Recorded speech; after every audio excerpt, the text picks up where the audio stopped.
Moi, je m'appelle donc Jean-Michel Justamont, je fais partie de l'association Les Gardiens de Montcalm, et donc dont le but, et l'unique but, est la préservation totale et de se battre pour la préservation totale du parc Montcalm.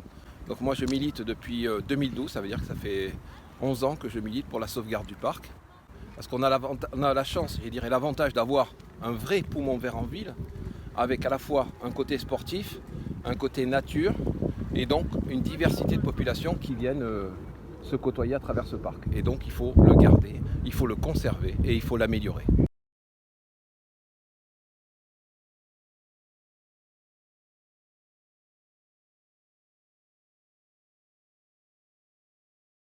Nous, ce qu'on veut, c'est que le parc il ne soit pas dévasté, entre guillemets, par ces bassins de rétention. C'est-à-dire que là, aujourd'hui, le projet tel qu'il est, et qui va être sûrement revu, je l'espère, il prévoit 7 bassins de rétention, ce qui fait 2/3 de la surface qui serait impactée.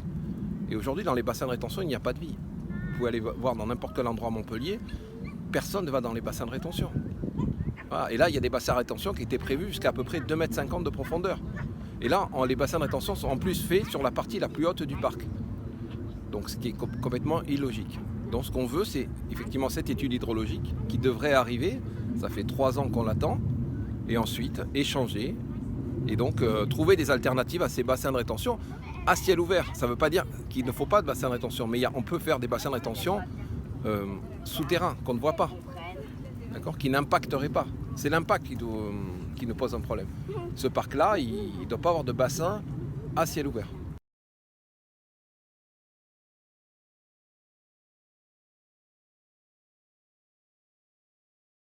Donc Monsieur Delafosse entre les 2 tours et Madame Mention avant le premier tour.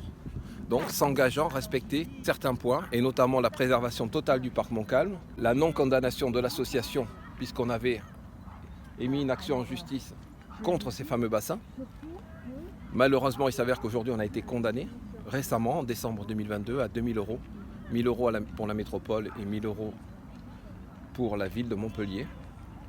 Contrairement déjà à l'engagement qui avait été pris. Ensuite, un autre engagement, c'était de préserver le parc. Et aujourd'hui, si vous voyez là, à la place du Metz, on veut faire une tour de plus de 25 mètres. Donc une folie. Une folie, c'est, pour vous donner un exemple, c'est un peu comme l'Arbre Blanc Montpellier. Voilà. Et aujourd'hui, ce qui a été fait, c'est que au niveau du cadastre, jusqu'à il n'y a pas longtemps, le parc Montcalm avait une seule et même parcelle. D'accord ? Aujourd'hui, on a grignoté une partie du parc Montcalm, on a créé une parcelle, la parcelle où il y a aujourd'hui le Metz des officiers, pour construire cette tour. Donc c'est contraire aux engagements écrits par Monsieur le maire et par Madame Mention. On aurait pu imaginer d'autres projets. L'idée aussi, c'est d'associer les Montpelliérains donc, à l'aménagement du parc. Et le Metz des officiers fait partie de cet aménagement. À ce jour, ce projet-là de créer un comité de pilotage, qui était aussi un engagement de Monsieur le maire, il n'est pas tenu. Ce qui nous fait peur, c'est qu'on grignote le parc. Alors je m'explique. Le 30 novembre 2020, le conseil municipal a voté la préservation totale du parc Montcalm. 6 mois plus tard, le 26 juillet 2021, on commence à revenir là-dessus. On peut toujours grignoter un peu plus et s'apercevoir dans 10 ans que le parc il fait plus 23 hectares, mais il en fait que 10. Et on dira, mais 10 hectares, c'est pas mal. Ça s'appelle la technique du grignotage et c'est pas possible. Aujourd'hui, on doit garder des vrais espaces verts. Et de toute façon, quand on interroge les Montpelliérains, ils ne veulent pas d'une tour. Nous, on les interroge, les Montpelliérains. Oui, sur le papier, c'est vrai. Mais dans la réalité, et c'est qu'il y a ça qui compte, c'est-à-dire les actes, on voit que c'est pas tout à fait ça.